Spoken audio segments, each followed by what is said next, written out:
Muy buenas tardes con todos y todas.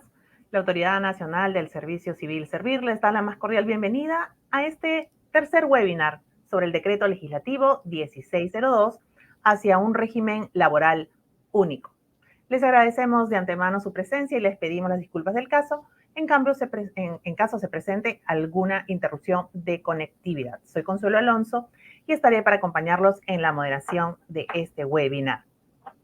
Este espacio, el día de hoy, tiene por objetivo seguir abordando aspectos claves del Decreto Legislativo 1602 que modifica la Ley 357, la Ley del Servicio Civil, que tiene el objetivo de fortalecer la gestión pública a través del tránsito de las entidades del Estado y de los servidores civiles al régimen del servicio civil. Pero ¿de qué estamos hablando cuando hablamos de un régimen laboral único?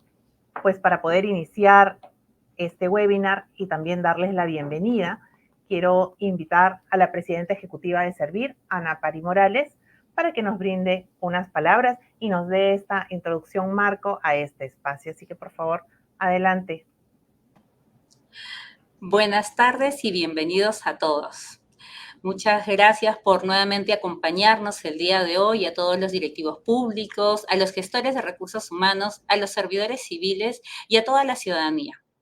Es muy importante la presencia de todos ustedes en esta conexión virtual para que podamos hablar acerca de algo que es fundamental, el servicio civil. El servicio civil en el Perú y que está siendo impulsado a través del Decreto Legislativo 1602, el decreto de la reforma. Este decreto legislativo ha sido emitido recientemente, en diciembre del año 2023.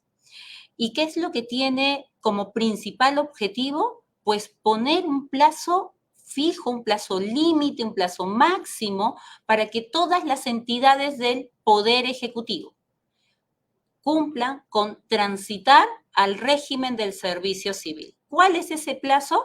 Pues aquellas entidades que no cuenten con carreras especiales tienen un plazo máximo de 180 días. Y aquellas que tienen carreras especiales, como el sector salud, educación, defensa, tienen un plazo de 270 días.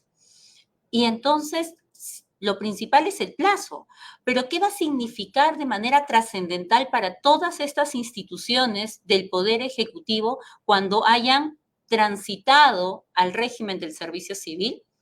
Pues van a tener un documento de gestión que de manera técnica le decimos cuadro de puestos de la entidad, pero que en términos prácticos va a significar que todas estas entidades públicas en este plazo van a tener que tener identificado los puestos que requieren. Y también van a tener que trabajar en este periodo los perfiles que debe cumplir cada uno de esos puestos. Es decir, vencido este plazo máximo, las entidades públicas van a tener que publicar, porque va a ser información pública, información transparente, en la que van a señalar cuánto personal a nivel de dotación están calculando en su entidad, qué puestos son asistentes, son analistas, son especialistas, son ejecutivos, coordinadores, son directivos, qué puestos necesitan y qué características se necesitan en cada uno de esos puestos, qué experiencia se necesita, qué formación académica están solicitando para ese puesto, fijándose en qué características necesita la institución.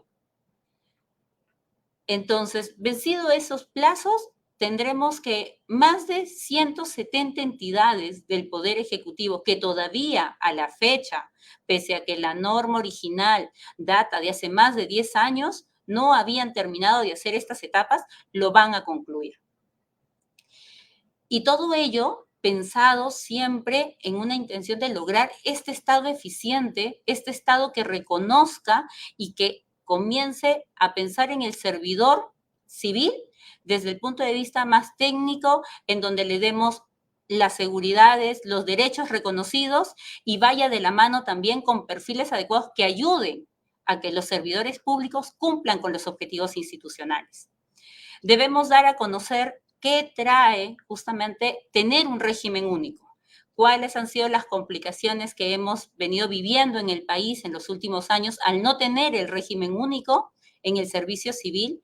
Y por eso, en esta intención que vamos a seguir teniendo de servir, de comunicar, de informar, el día de hoy tendremos pues la presencia de una ex ministra de Estado y primera presidenta de esta institución con la que conversaremos y podremos ahondar más en esta temática. Muchísimas gracias y te doy el pase, Consuelo, para que continuemos. Muchísimas gracias a Ana Pari Morales, presidenta ejecutiva de Servir, por estas palabras y por esta introducción, un marco al tema que nos convoca el día de hoy, el decreto legislativo 1602 y en nuestro webinar hacia un régimen laboral único. Bien, quiero saludar a quienes ya están conectados con nosotros a través de nuestro Facebook institucional y que nos están dejando desde ya sus preguntas y consultas en nuestro chat. Los invito a que nos vayan dejando de qué institución nos están acompañando y también desde qué regiones, en qué regiones se encuentran. Gracias por estar nuevamente con nosotros. Bien, y tal como lo anunció nuestra presidenta ejecutiva de Servir, tenemos el agrado de presentar y de que nos acompañe esta tarde Nuria Esparch Fernández. Ella fue la primera presidenta ejecutiva de Servir y también ha sido ministra de Estado y viceministra en diferentes carteras. Es una profesional de amplia trayectoria con gran conocimiento en la gestión pública, así que palmas virtuales para ella. Ella también está con nosotros, así que le doy la bienvenida a ambas nuevamente para poder iniciar este webinar sobre el decreto legislativo 1602. Ya está con nosotros Nuria Esparch Fernández. ¿Qué tal? ¿Cómo se encuentra, doctor Esparch? Muy bien, muchísimas gracias. Gracias por la invitación a conversar con ustedes. Muchísimas gracias. Bien, para poder comenzar este espacio y para que las personas que nos acompañan en este webinar puedan comprender un poco más sobre el decreto legislativo 1602, ¿por qué es necesario hablar en el Perú de una reforma del servicio civil? ¿Qué implica tener este cambio en el servicio civil actual en nuestro país, doctor Esparch? Bueno, yo creo que es un desafío enorme, ¿no? En este momento hablar de una reforma del servicio civil.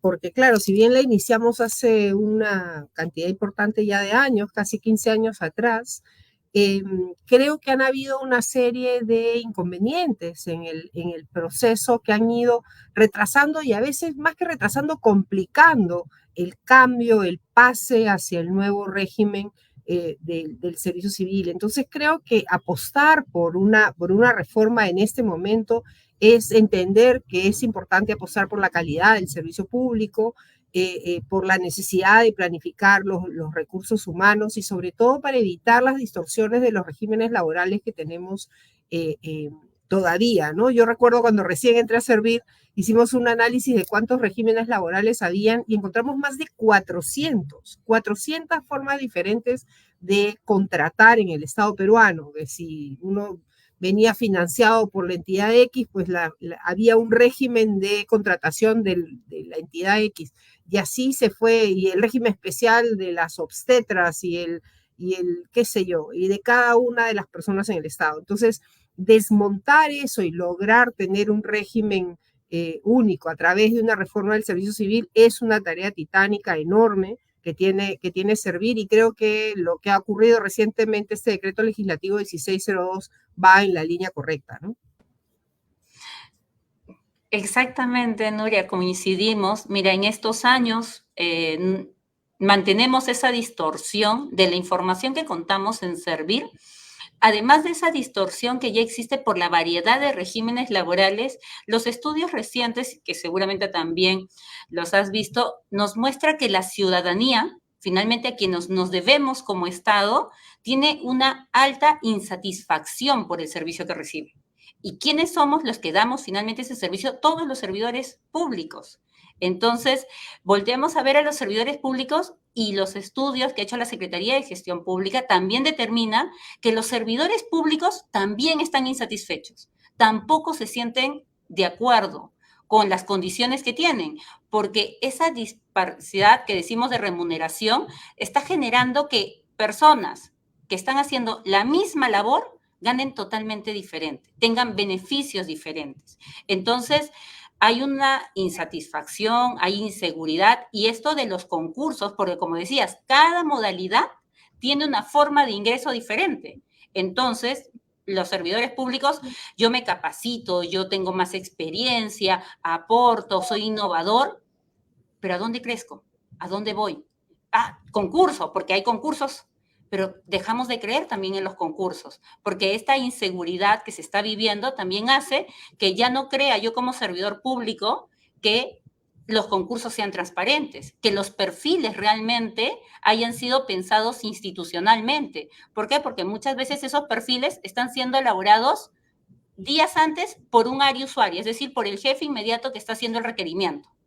En cambio, el servicio civil que se plantea es que los perfiles sean elaborados institucionalmente. Tan es así que institucionalmente que lo aprueban en un documento publicado el titular de la entidad y con una opinión de un ente externo, que es el ente rector en recursos humanos, la Autoridad Nacional del Servicio Civil. Entonces, hablar de un servicio civil único, de un régimen único, que garantice nuevamente idoneidad, que las remuneraciones estén correlacionadas a las actividades y al perfil, de tal manera que no encontremos distorsiones como que un analista termine ganando más que un especialista, que por su perfil tiene más experiencia, tiene más responsabilidades, y sin embargo, como no hay reglas, digamos, estandarizadas de remuneraciones, esto genera insatisfacción. Entonces, lo que estamos teniendo no solamente es a servidores insatisfechos, sino también que servidores públicos buenos ya no estén dentro del Estado y más bien comencemos a perder talento. Así que ofrecerles, creo, un régimen único también es ofrecerles el beneficio de idoneidad, el beneficio de una remuneración adecuada, pero también la oportunidad de crecimiento, de la conocida progresión. Yo me esfuerzo, yo me capacito, yo soy un buen servidor, tengo la oportunidad también de crecer de manera profesional dentro del propio Estado. Doctor Sparch, creo que esta cifra que nos ha dado, que a inicios de Servir, detectaron que existían 400 regímenes laborales, no creo equivocarme, creo que para todos ha sido una gran sorpresa poder conocer esta cifra. ¿Esta situación es única en Perú o es algo que igualmente se evidencia a nivel de Latinoamérica? Y me refiero en términos de que otras naciones también tienen este mismo problema, digamos, a nivel de la cantidad de regímenes para manejar. Lo que ocurre en general en otros, en todos los países de la región es que se van generando normas parche, ¿no? Es decir, tienes un régimen único, como en su momento fue la 276 aquí, y luego, como no resolvía los problemas, no tenía la flexibilidad necesaria para resolver los problemas que se iban presentando, pues entonces se tomó parte del 728, que es un régimen privado, y luego cuando este no se adaptó a las circunstancias, pues se creó el CAS y así se han ido modificando las normas. Y eso ocurre en todos los lugares, ¿no? Formas especiales de contratación vinculadas a quién es el ente que está pagando, ¿no? Porque a veces no siempre es la planilla pública la que paga, sino entes cooperantes, por ejemplo, van generando distorsiones en general en la planilla, tanto aquí como en otros países de la región. No sé decir exactamente en este momento algún ejemplo, pero estoy absolutamente segura que esto no es un fenómeno peruano, digamos, nosotros simplemente tenemos los mismos síntomas que otros países de la región. También antes que Perú iniciara el proceso del servicio civil, estábamos en los últimos lugares de desarrollo de nuestro servicio civil, ¿no? Digamos, si Chile y Brasil estaban como en el nivel 3 o 4, nosotros estábamos en el 0.5, los países de OECD estaban en 5. Estábamos realmente muy mal, muy, muy mal. Y los 3 primeros años del servicio civil hizo que, dado que pusimos reglas, en fin, empezamos con la pizarra en blanco, entonces se pudieron hacer muchas cosas. Obviamente eso generó que nosotros podamos adelantar un poco en esa tabla, ¿no? Pero en general, Guatemala, El Salvador, República Dominicana también venía de muy atrás. República Dominicana ha trabajado muchísimo y ha avanzado mucho en estos tiempos, ¿no? Pero en general, insisto, esto es la solución práctica a un problema del día a día, y el día a día es que tú tienes que responder a los desafíos que te plantea la gestión pública, y si tus reglas de contratación pública no son lo suficientemente flexibles, pues encuentras una forma para sacarle la vuelta, ¿no? Entonces, creo que por eso llegamos a los 400 regímenes laborales en el Estado peruano, ¿no? Por sacarle la vuelta a la situación, por generar ese aumento extra solamente por mi categoría. Lo que decían hace un rato, ¿no? Que si el analista y el especialista a veces negociaban diferente y entonces por eso es que uno estaba adelante y el otro. Todo ese desorden era pues la anomia, la falta de reglas que había en este momento. Y yo creo que es bien importante el interés, el retomar la reforma del servicio civil, después de haberla complejizado tantísimo. Hace 10 años atrás comenzó a hacerse complicada, ¿no? A llenarse de figuritas y de normas y de condiciones para poder entrar al servicio civil. Creo que el 1602 hace el trabajo de simplificar al máximo el pase hacia el nuevo régimen y normalizar, digamos, hacer más sencillo el ingreso de todos, y que la gran mayoría de los 1.4 millones de empleados públicos que hay en el Perú, 1 de cada 25 peruanos es un empleado público. Entonces necesitamos que la mayor cantidad de gente tenga un régimen general organizado, sin perjuicio las carreras especiales siempre van a haber, pero que sean lo suficientemente potente como para que tengamos predictibilidad en la carrera, en la progresión de la carrera, en la mejora en general en la gestión de los recursos humanos en el Estado, ¿no? Nuria, y ahí permíteme, creo que para que todos puedan también tener esta información, como tú señalabas, cuando se inició, cuando estabas acá justamente como primera presidenta de Servir, veías no solo esta diversidad, sino cómo estábamos en el ranking, digamos, en materia de recursos humanos. Pero eso, ¿cómo le impacta al país? ¿Por qué era importante como país comenzar a mirar que mejoremos nuestras reglas de contratación y comencemos a verlo como un problema que necesita ser resuelto en el Perú? Uno de los temas más importantes que hay en materia de recursos humanos es la predictibilidad. Entonces, nosotros como país, como funcionarios públicos, es muy importante que las decisiones tengan un marco legal razonable, que nosotros tengamos haya, insisto, predictibilidad en las decisiones que se toman. Y si los trabajadores públicos, yo recuerdo, te voy a poner un ejemplo, cuando recién entré a la función pública hace muchos años atrás, trabajé en un ministerio donde contrataban a la gente mes a mes, de un mes en un mes, ¿no? Entonces, claro, esta gente trabajaba 15 días y 15 días buscaba trabajo, por si acaso, ¿no? Cuando se les estiraron los contratos, logramos conseguir una cooperación que pagara esos contratos, estoy hablando de muchos años atrás.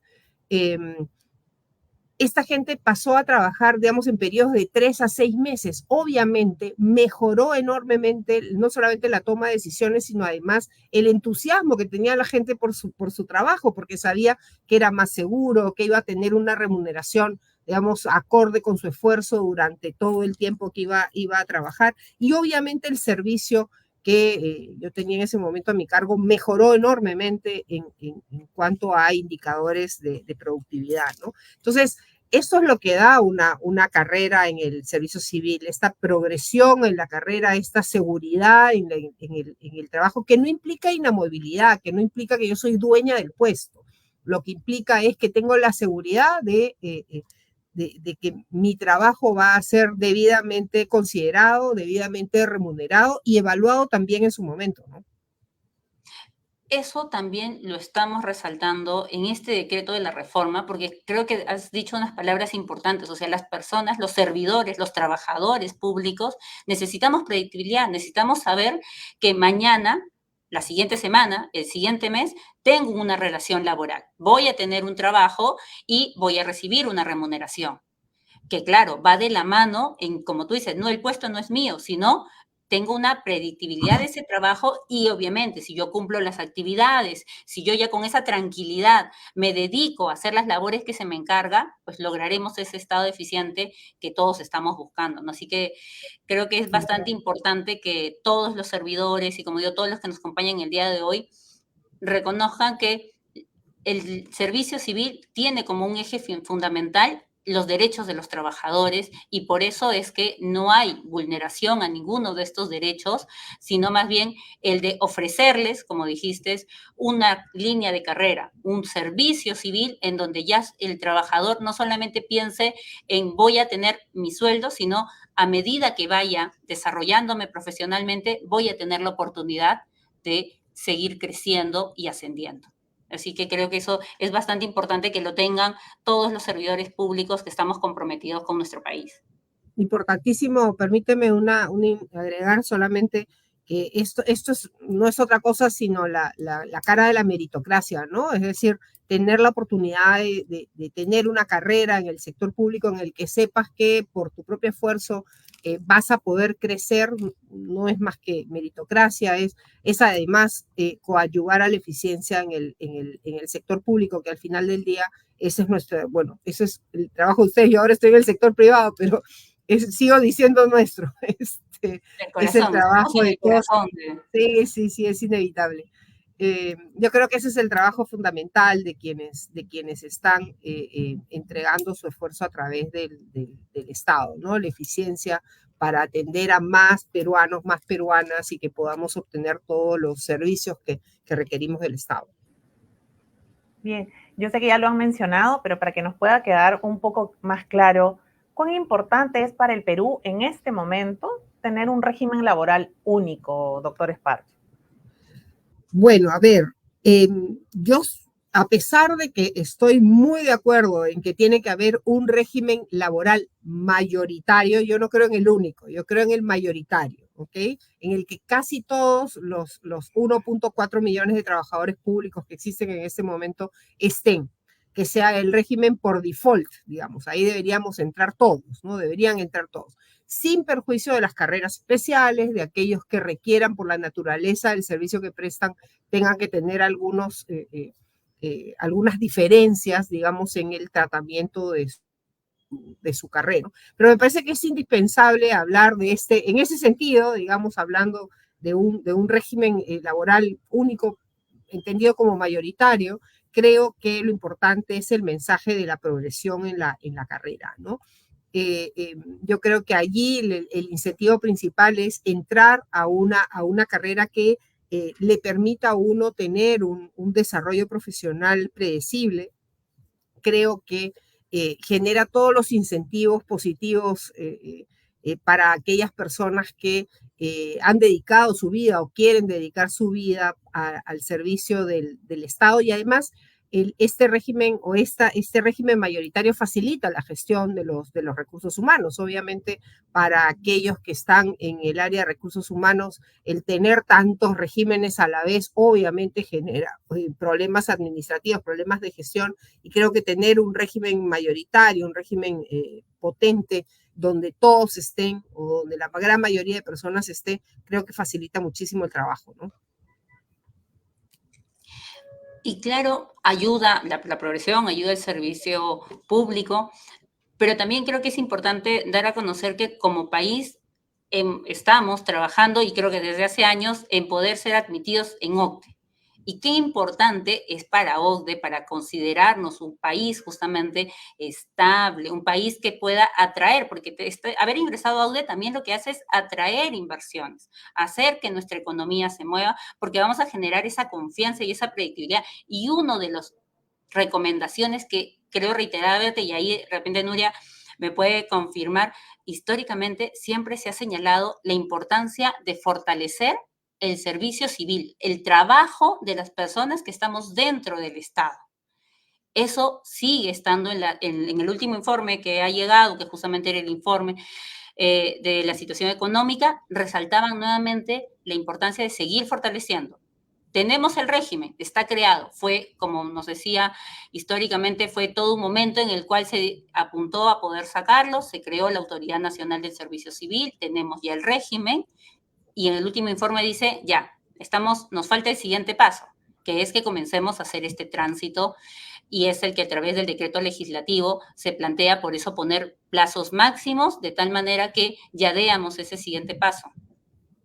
Totalmente. Yo recuerdo que hace como unos 15 años atrás, o alrededor de 15 años atrás, salió un artículo en el Financial Times de Londres que decía que para que el Perú dé un salto cuántico en términos de pasar de ser un país del tercer mundo a uno más desarrollado, le faltaba solamente un servicio civil. Yo me acuerdo mucho de ese artículo, me lo alcanzó Felipe Ortiz de Ceballos hace muchos años, y yo estaba en ese momento en la Autoridad Nacional del Servicio Civil, y para nosotros era un acicate para el trabajo, ¿no? Decíamos, mira la importancia, la piedra angular que significa el tener un servicio civil fortalecido, un servicio civil predecible, un servicio civil puesto al servicio de los peruanos, ¿no? Y es un tema, digamos, que creo que como te decía, creo que al inicio salimos con estos decretos legislativos iniciales, que fueron los que crearon la agencia, crearon el sistema de gerentes públicos, la evaluación y el régimen especial para regiones y gobiernos locales. Y la ley salió muy rápido. En mi opinión, todavía, mirándolo en perspectiva, creo que salió muy rápido. Nos faltaba un poco de experiencia todavía para hacer una ley que fuera implementable, ¿no? Creo que la ley como tal es buenísima, salvo uno o dos detalles realmente pequeños digamos, y que se pueden mejorar. Yo creo que la ley, además la ley de hecho es un ejemplo. Hace poco me contactaron de Brasil para hablar sobre la ley del servicio civil peruano y lo buena que era, lo redonda que era, ¿no? Pero claro, siempre tenemos normas espectaculares que nunca se implementan. Entonces, y ahí es cuando creo que cometimos un error como país en los últimos años de complejizar, hacer muy complejo el paso de las entidades públicas hacia el nuevo régimen. E insisto, creo que el nuevo decreto legislativo que acaba de promover la Autoridad del Servicio Civil va en la dirección correcta, en simplificar al máximo el paso, generar incentivos positivos para que la gente entre mayoritariamente a este sistema. O sea, justo estaba revisando los números, acá los tengo a la mano, y digamos, del 1.400.000 trabajadores públicos que hay en el Perú, solo el 0.2% está en la ley del servicio civil, y la ley tiene 10 años, o un poquito más. realmente esto no tiene ninguna racionalidad. Sin embargo, los contratos administrativos de servicios siguieron creciendo y explican la cuarta parte del régimen, y luego las carreras especiales, que son casi la mitad, ¿no? Entonces, creo que hay una gran oportunidad con esto que acaba de hacer. Se acaban de emitir esos decretos legislativos. Creo que se va en la dirección correcta. He estado revisando la norma, que es altamente técnica, porque ciertamente está llena de precisiones, ¿no? Y de reglamentaciones súper interesantes, pero muy, muy de detalle, que creo que van a ayudar a destrabar este paso al nuevo régimen, que es indispensable. Creo que es muy bueno como para no tenerlo ya mayoritariamente en nuestros equipos de trabajo, ¿no?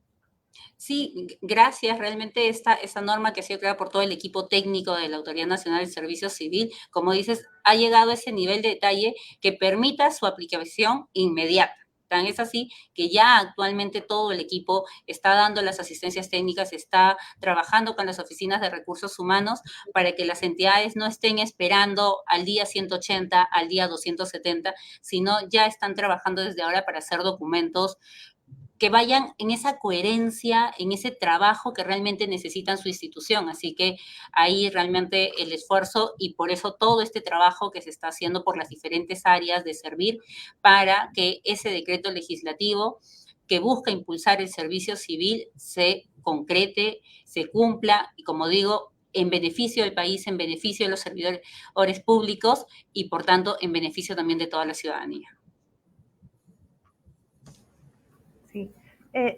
Quería que me comenten por qué se consideró oportuno, y también lo ha mencionado doctor Esparz, por qué se consideró oportuno excluir a las carreras especiales del régimen del servicio civil, porque como bien ha mencionado, no sería un régimen único, pero sería un régimen mayoritario.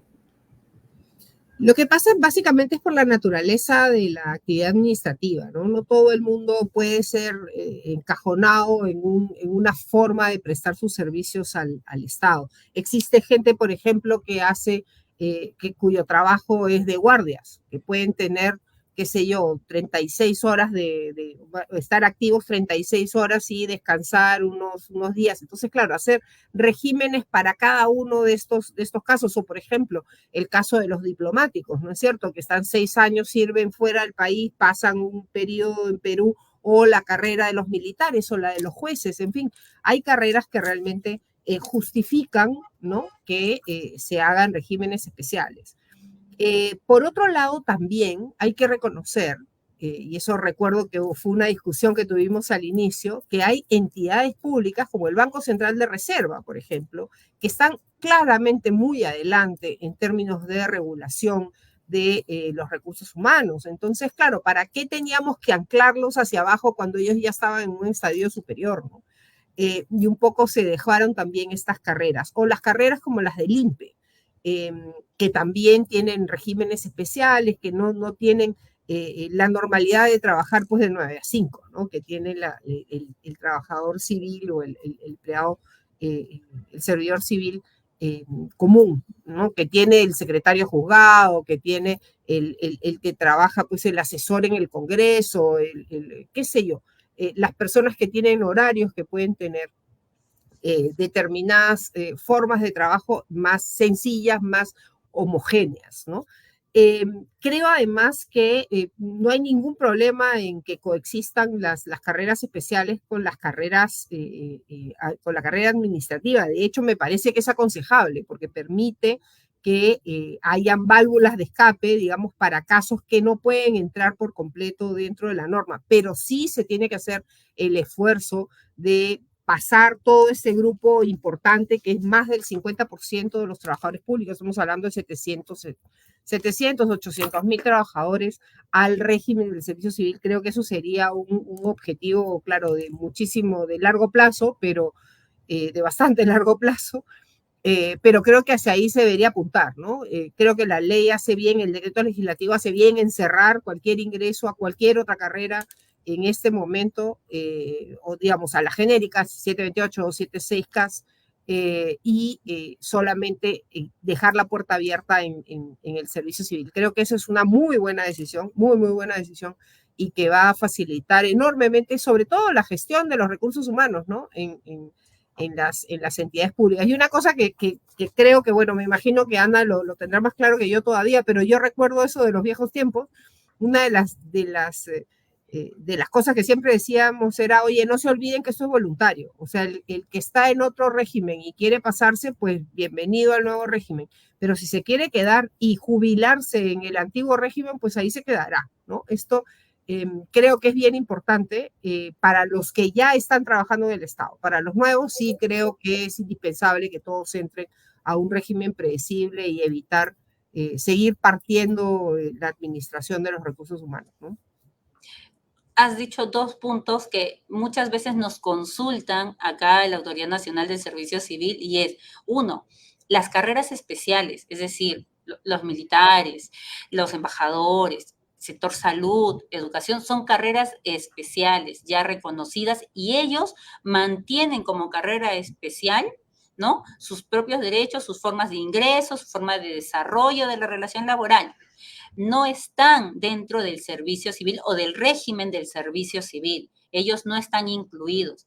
Y lo segundo es que aquellos regímenes laborales que sí están incluidos, como son principalmente el CAS, el 728, el 276, ellos transitan voluntariamente. Por eso al inicio, en la introducción que le señalabas, el decreto de la reforma nace respetando el principio de no vulnerar derechos de los trabajadores. ¿Esto qué significa? Que los derechos que tienen los trabajadores 276, 728 o CAS no son obligatorios, o sea, no se pierden, porque ellos deciden si voluntariamente transitan, es decir, concursan e ingresan al perfil que cumplen o se quedan en su régimen. Y si se quedan en su régimen, se quedan con todos los derechos ganados. No es que porque decido no cambiarme, no postular al servicio civil, se vaya a restringir algún derecho que ya tengo ganado en el régimen respectivo, ¿no? Sea un 276, un 728 o un CAS. Eso de verdad ayuda bastante que se pueda quedar claro, porque la voluntariedad para los trabajadores que ya tienen vínculo son los derechos que ellos ya ganaron, por tanto no podemos obligarlos. El término obligatorio que señala el decreto legislativo 1602 es para la entidad pública, porque es la entidad pública la que tiene que aprobar sus perfiles, la que tiene que aprobar las posiciones que necesitan y finalmente presentar su cuadro de puestos de la entidad. Sí. ¿Creen que nos encontramos como país en un momento en el que todos los peruanos deberíamos llegar a un consenso para apoyar esta reforma del servicio civil, entendiendo que este servicio civil pues nos está llevando a un camino que todos aspiramos y todos queremos, ¿no? Que sea meritocrático, que sea transparente y que contemos con servidores que hayan pasado por, digamos, por estos filtros para poder ingresar al Estado y sepamos, digamos, como ciudadanos, finalmente todos somos ciudadanos, como ciudadanos que poseen estos conocimientos y la experiencia que necesitamos para que empujen a sus entidades y finalmente también al país? Sí, bueno, si me preguntas mi opinión, yo no tengo ninguna duda, ¿no? En la materia. Es decir, creo que apostar por el servicio civil es apostar no solamente por la meritocracia dentro de la carrera, sino además apostar por la eficiencia en el sector público, ¿no? Es apostar por darle más y mejores servicios a más peruanos, que siempre nos quedan cortos. Es decir, mucha gente dice, no, el Estado es enorme y tal, sí, puede ser en algunos lugares, pero en otros es muy chico y todavía falta alcanzar a peruanos que están lejos, que no tienen los servicios que merecen como ciudadanos de nuestro país. Entonces, creo que es indispensable apostar por el servicio civil. Creo que cada vez más hay que hacer el esfuerzo de generar consenso alrededor de la necesidad de establecer un servicio civil potente. Quiero recordar lo que les decía del Financial Times, ¿no?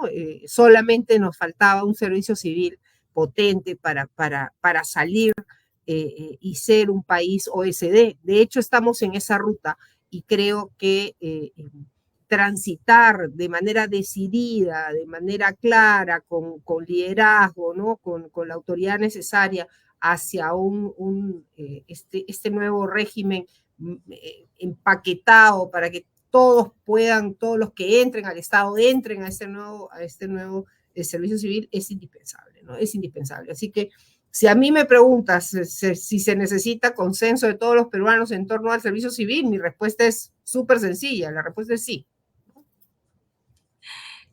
Gracias, Nuria. Claro que sí. Creo que cuando se ha tomado alguna encuesta de percepción, es fácil, o en las últimas encuestas, lastimosamente, se han encontrado coincidencias en las que toda la ciudadanía está de acuerdo, pero coincidencias negativas. Estamos, o sea, con una percepción de corrupción y esa percepción es totalmente rechazada. La vivimos. Estamos en un estado ineficiente, así es las encuestas de percepción, y estamos en contra de eso, porque estamos cansados de que eso continúe. ¿Cómo podemos hacer un cambio? Logrando un consenso en tomar una primera acción, una regla que ayude a combatir esas cosas malas en las que todos estamos de acuerdo que está mal y que no debe continuar. Y eso es el trabajador, el servicio civil.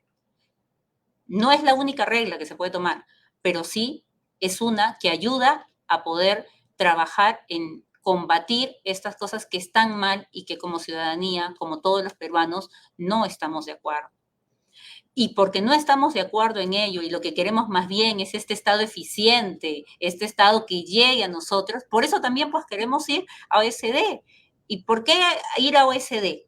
¿Qué es la OECD?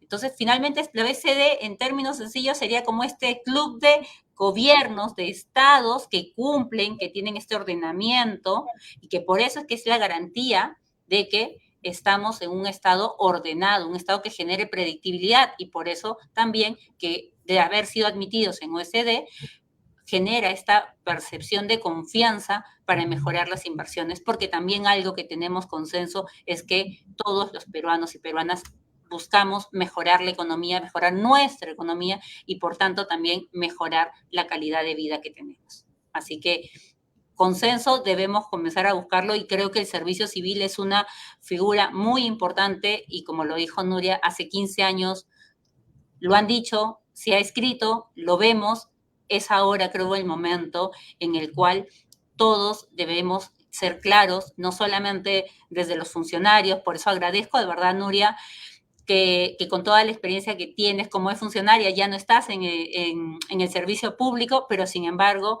también te unes a esto de comenzar a difundir, informar en aquello que es positivo y en aquello en lo que sí nos puede ayudar a generar ese cambio que estamos esperando en el país y eso es el servicio civil con reglas claras, con perfiles claros, meritocracia y oportunidad de progresión para los servidores públicos.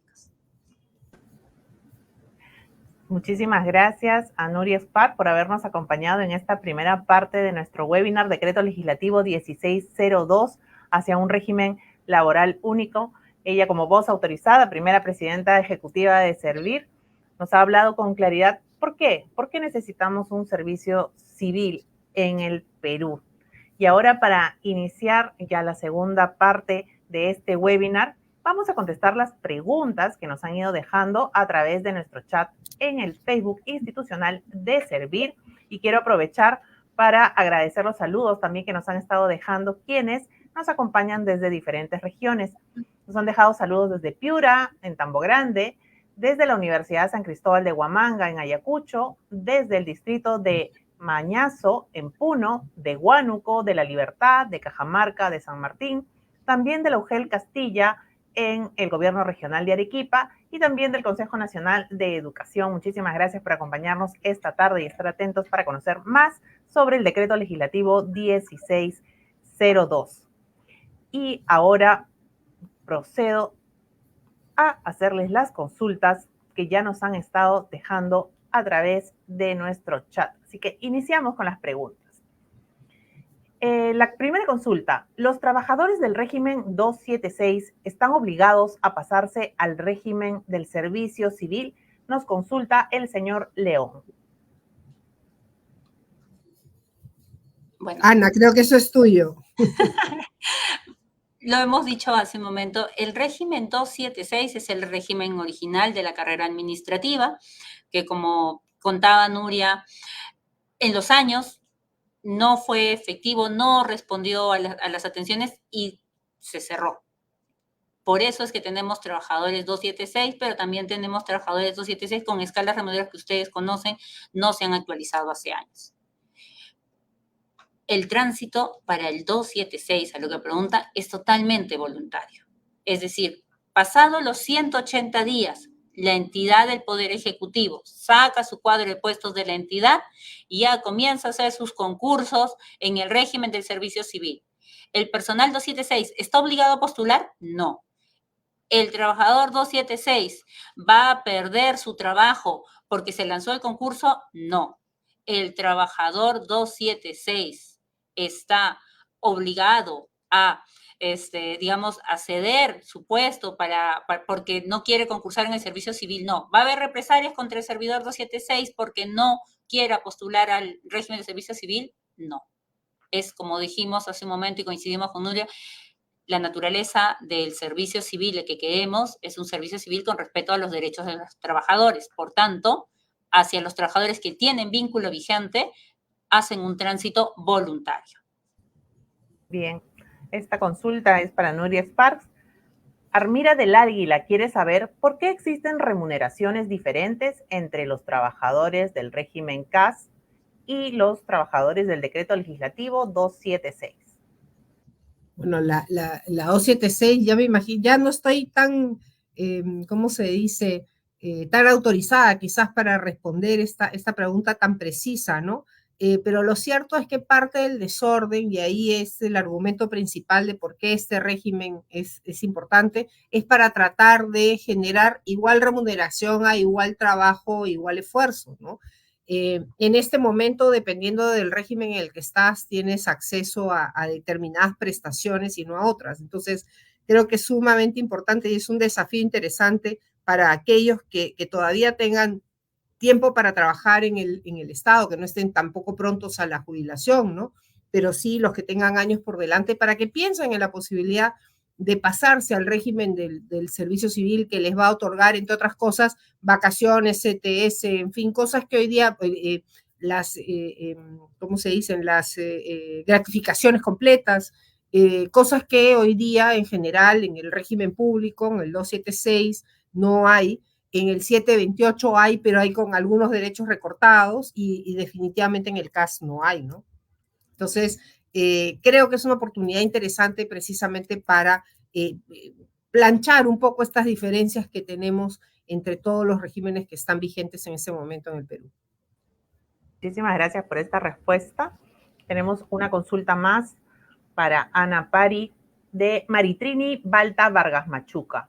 Ella quiere saber, en caso de ingresar a otra institución, ¿también me pasaría a la ley del servicio civil a pesar de cumplir con otra experiencia laboral o tendría que ser de la misma institución? Gracias. Creo que eso va a ayudar a que primero conozcamos qué cosas son los perfiles. Cuando hablo de perfiles institucionales, me refiero justamente a los perfiles que la institución X necesita. Y en ese perfil va a tener formación académica, experiencia general, experiencia laboral y la experiencia específica. Hay que tener presente que cuando se busca la experiencia específica, y eso creo que incluso cuando se ha hablado de la 31419 también se mencionaba experiencia específica, no es una experiencia en la entidad, sino en las funciones que voy a realizar. Si yo voy a realizar funciones de proyección de resoluciones, resolución de casos, yo tengo que haber tenido experiencia, que puede ser en otra entidad, sobre estas funciones. Esa es la experiencia específica en la función, no es experiencia específica en la entidad. Y por tanto, a la pregunta que hacía, si yo trabajo y tengo vínculo en el Estado y tengo un régimen laboral, que sea 276, 728 y CAS, y hay una convocatoria en otra entidad donde yo cumplo el perfil, puedo postular. Porque, nuevamente, la experiencia específica, como le expliqué previamente, es hacia el puesto y no hacia la entidad misma. Bien, muchas gracias por esta respuesta también.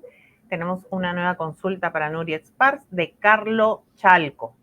Él quiere saber, con el decreto legislativo 1602, efectivamente se mejorará el servicio público, y también quiere saber si con ello podrán acabarse, por ejemplo, las colas en salud o las colas en las municipalidades. Bueno, yo espero que sí.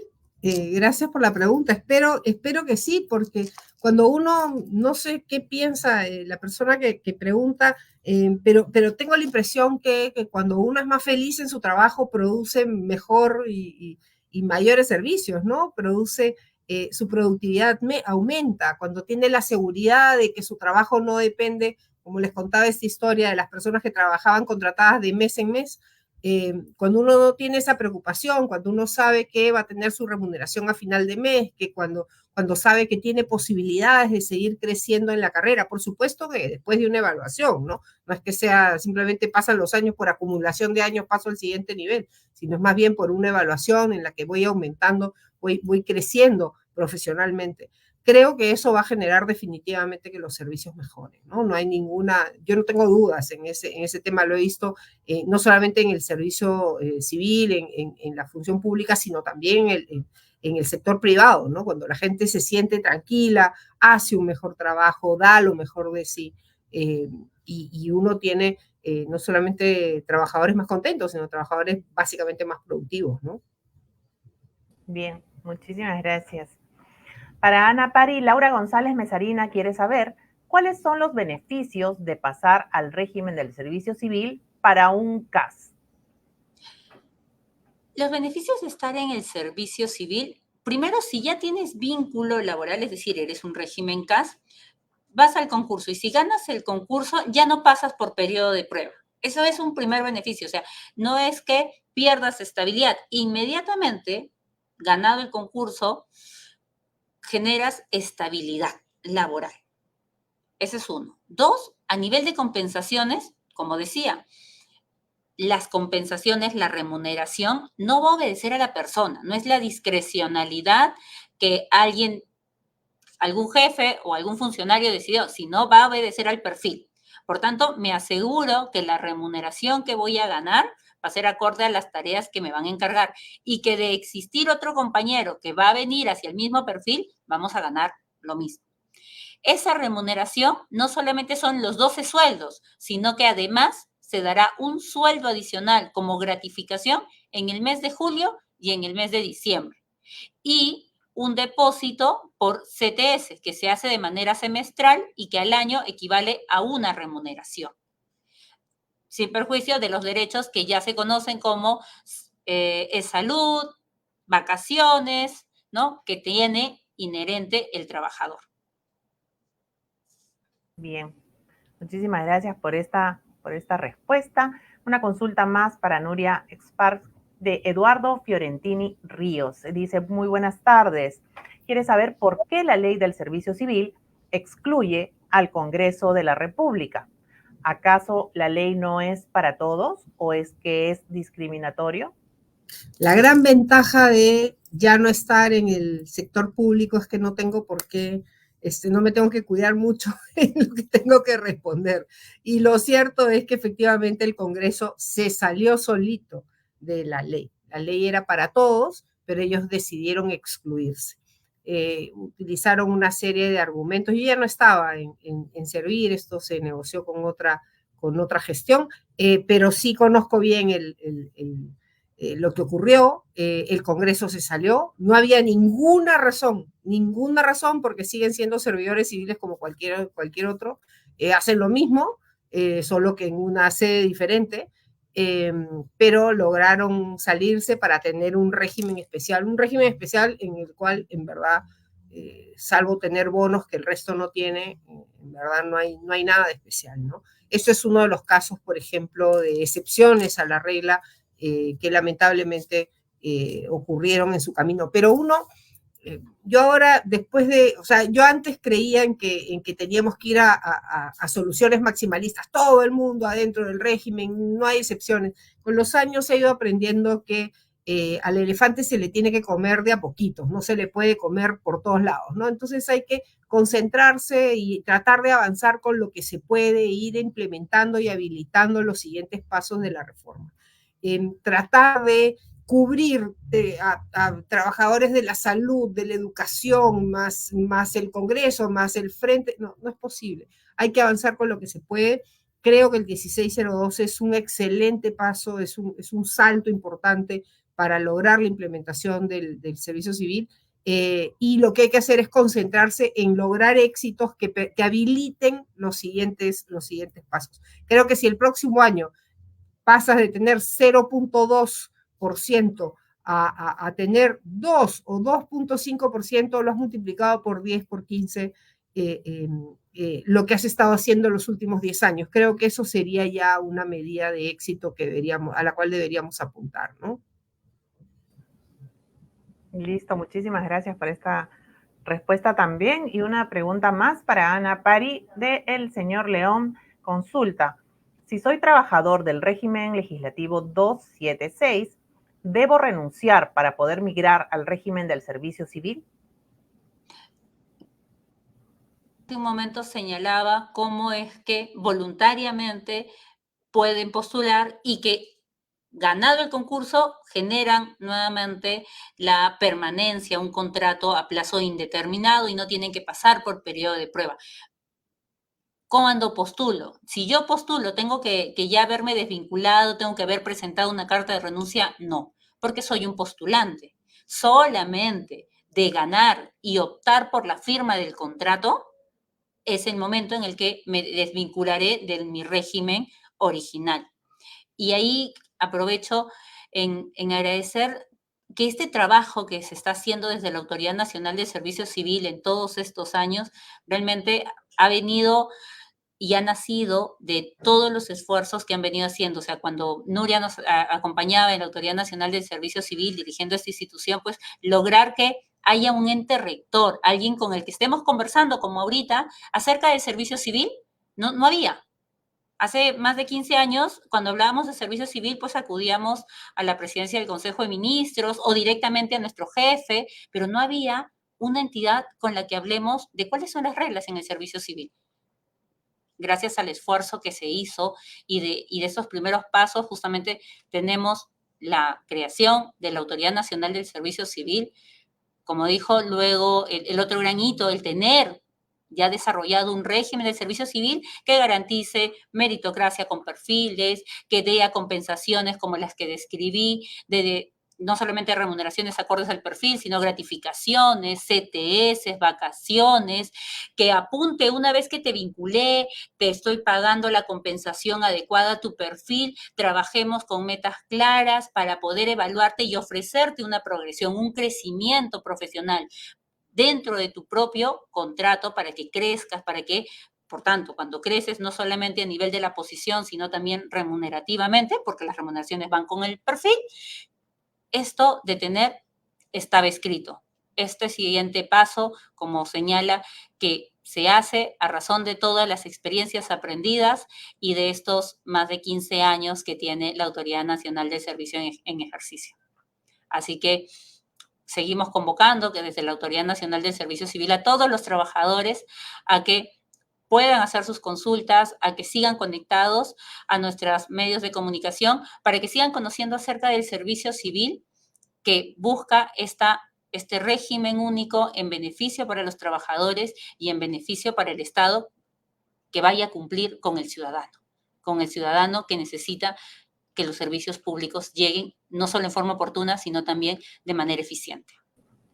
Bien, muchísimas gracias a Ana Pari por estas respuestas y también agradecemos a Nuria Expar por habernos acompañado esta tarde en nuestro webinar sobre el Decreto Legislativo 1602 hacia un régimen laboral único. A quienes nos acompañan hemos dejado un enlace en nuestro chat del Facebook para que puedan responder y brindarnos sus aportes para poder seguir generando espacios como este y seguir también mejorando para todos ustedes. Si quieren conocer más sobre el tránsito al servicio civil, pueden ingresar a la página www.gov.p/régimen servir donde estamos dejando información para todos ustedes sobre de qué trata el decreto legislativo 1602, qué implicancias tiene para las entidades públicas del Poder Ejecutivo y más.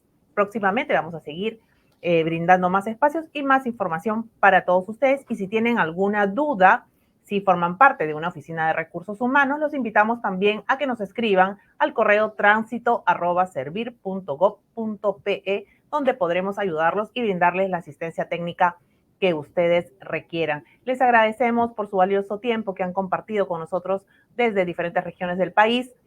Así que sin más, los invito a que nos sigan a través de nuestras redes sociales, donde constantemente estaremos brindando nueva información para ustedes sobre el tránsito y también sobre las capacitaciones gratuitas que les brindamos a todos los servidores del país. Así que nuevamente agradezco a las invitadas que hemos tenido el día de hoy, a la presidenta ejecutiva de Servir, Ana Pari Morales, y a la primera presidenta ejecutiva de Servir, Nuria Expars. Así que nos vemos muy pronto. Muchísimas gracias y buenas tardes. Nos vemos. Encantada.